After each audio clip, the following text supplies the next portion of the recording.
उसी दिन हमारी मृत्यु ने भी जन्म लिया था। यदि मृत्यु ना होती तो आपका लड़कपन कभी मरता ही नहीं, आप कभी जवान होते ही नहीं। अरे मौत ही तो ऐसी है जो लड़कपन को मिटाकर जवान करती है। मौत ही तो ऐसी है जो जवानी को मारकर बुढ़ापा देती है। भाई मौत ना होती तो आप बच्चे ही रहते, जितना पैदा हुए थे उतने ही रहते। इसका अर्थ है जितना जरूरी जीवन है उतनी जरूरी मृत्यु है। हम सब रोज मर रहे हैं। एक दिन ऐसी मौत आती है जबकि हम सब छोड़कर अपने घर को वापसी करते हैं। हमारा रियल घर कौन सा है? देखो,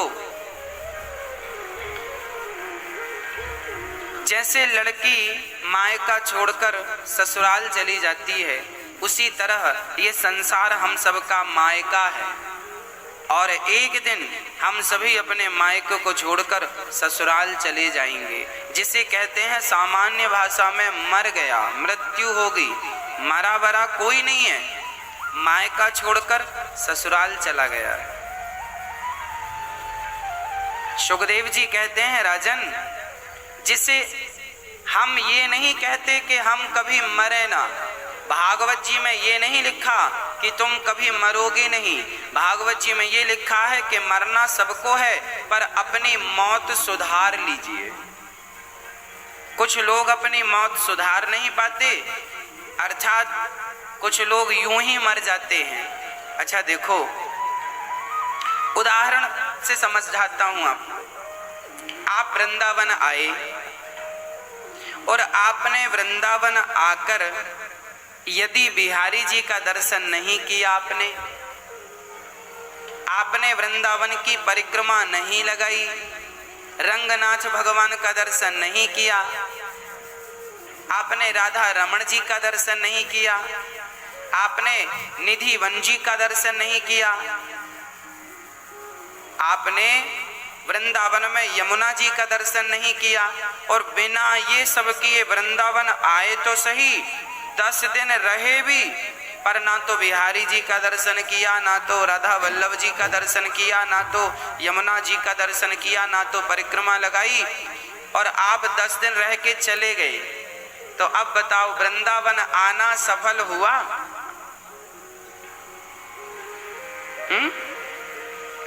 भाई वृंदावन आए थे तो कुछ ना देखते, पर बिहारी जी के चरण तो देख लेते, बिहारी जी का दर्शन तो कर लेते।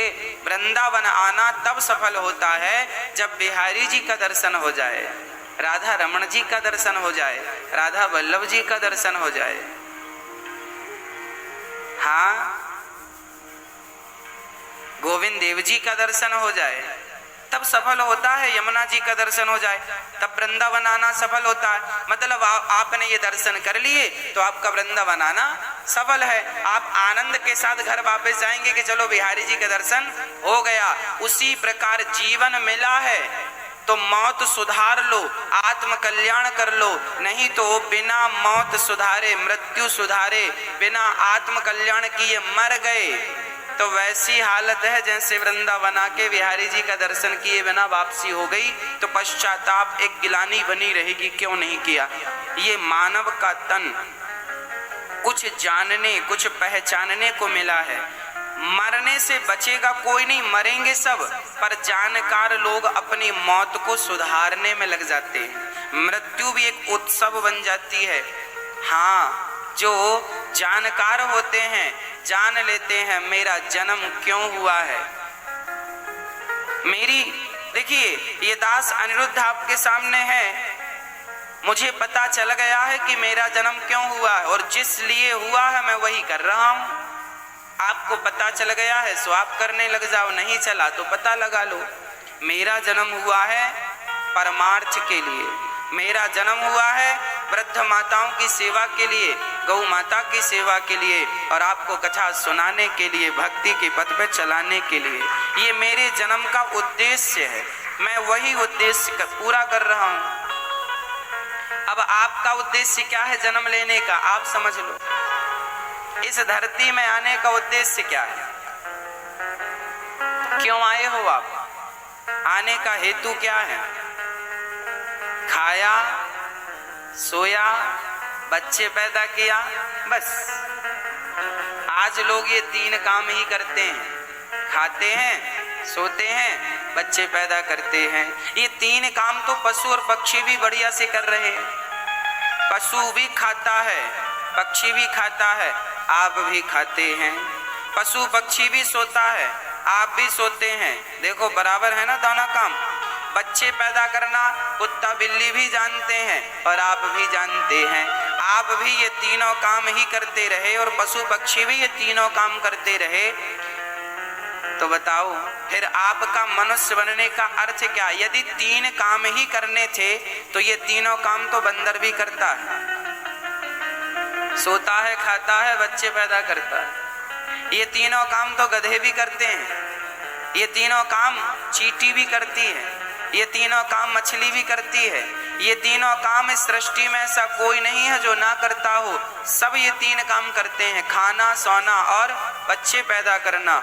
एक मनुष्य ऐसा है जो इन 3 के अतिरिक्त भी कुछ कर सकता है। हम क्या कर सकते हैं? हम खा सकते हैं, सो सकते हैं, बच्चे पैदा कर सकते हैं, ये सब ठीक है। पर एक और भी काम है, हम अपने तन से, हम अपने शरीर से उस परम पिता परमात्मा का पता लगा सकते हैं जिस परमात्मा ने हमें बनाया है, हमें रचा है। हम उस तक वापस जा सकते हैं जहाँ से आए थे। हम भटक गए हैं संसार के मेले में, हमारे माँ का हाथ छूट गया है। माँ कौन? त्वमेव माता च पिता त्वमेव माता रामो मत पिता रामचंद्र। भगवान से हाथ छूट जाने से हम दर दर की ठोकर खा रहे हैं। तो आज मनुष्य का तन मिला है तो अपनी माँ का पता लगाकर अपनी माँ के पास चले जाओ, अर्थात परमात्मा को पालो। नहीं तो 84 के चक्कर में घूमते रह जाओगे। खाना, सोना, बच्चे पैदा